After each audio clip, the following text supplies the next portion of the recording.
Episode 43, Obsesi atau Gairah. Saat sedang asyik melamun, Anjani terkejut saat tiba-tiba ada seorang wanita menghampirinya sambil melempar map ke atas meja. "Gah, bisa nggak sih lo kerja?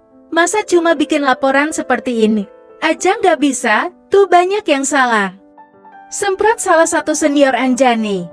Wanita yang bertaknem Rini itu melempar map biru di depan Anjani, bahkan langsung membentak wanita itu, "Revisi semuanya, kalau belum selesai jangan pulang."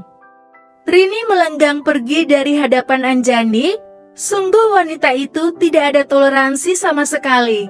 "Sial, dia berani sekali memaki aku." Tangan Anjani mengepal. Dia berdiri dan mengambil map itu, kemudian berjalan ke Rini.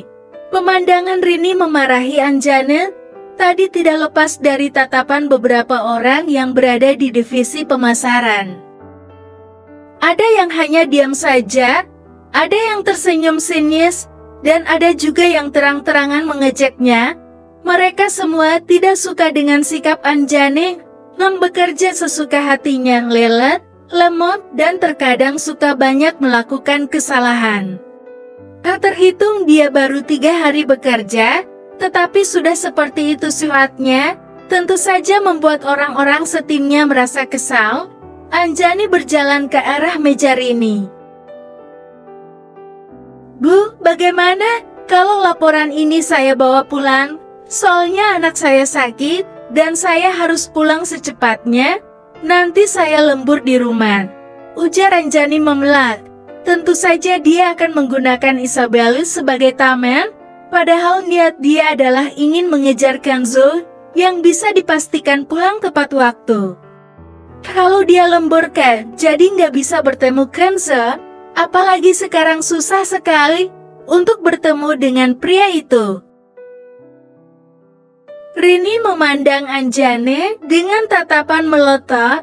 Tentu saja dia emosi menghadapi orang baru yang berani melanggar perintahnya, apalagi ini menyangkut perusahaan. Karena memang banyak laporan yang dibuat Anjani salah. "Kamu tuh nggak bisa konsisten ya? Niat kamu bekerja itu apa? Bukankah sudah menjadi konsekuensi kita sebagai karyawan yang memang harus melemburkan diri dan jangan bawa-bawa keluarga? Seharusnya kamu tidak usah bekerja saja dan jaga anak kamu di rumah. Lagian ini juga karena kesalahan kamu sendiri yang membuat laporan amburadul seperti itu. Kalau saja laporan kamu itu benar, tentu kamu juga sudah bisa ikut pulang seperti yang lain," seru Rini geram melihat tingkah Anjani yang senaknya sendiri. "Bu Rini, kami pulang dulu ya," seru anak-anak tim pemasaran yang memang sudah waktunya pulang. Rini melambaikan tangannya membalas sapaannya anak buahnya. Sedangkan Anjani hanya diam saja menahan kesal. "Sekarang kamu selesaikan laporan kamu ini, aku akan di sini untuk menemani kamu," ujar Rini tidak bisa diganggu-gugat. Sebenarnya bukan karena Rini benar-benar ingin menemani Anjani, tapi karena Rini memang masih ada tugas yang belum diselesaikan. Anjani terpaksa berjalan kembali ke mejanya dengan gontai. Sungguh dia benar-benar kesal dengan atasannya itu, bisa-bisanya membuatnya jadi tidak bisa bertemu dengan Kenzo. "Awas saja, besok kalau aku sudah jadi Nyonya Dimitri, akan kupastikan kau tidak bisa kerja dimanapun," batin Anjani. Bintang. Kenzo sudah berada di perjalanan menuju rumah. Dia juga sudah mengabari Re kalau sudah hampir sampai. Entar, kenapa Kenzo merasa gugup luar biasa?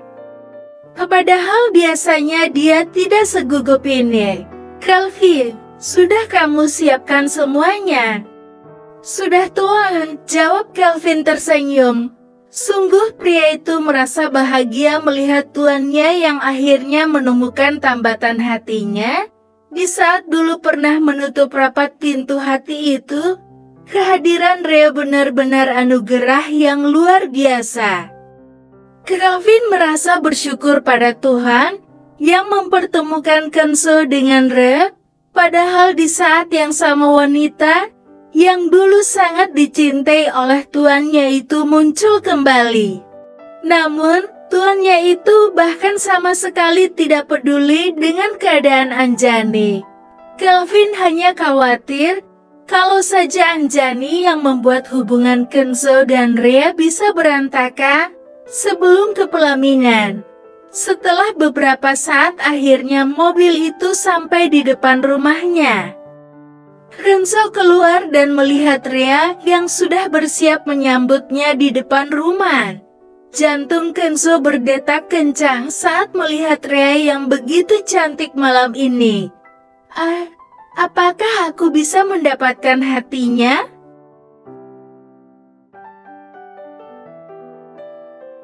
Bersambung.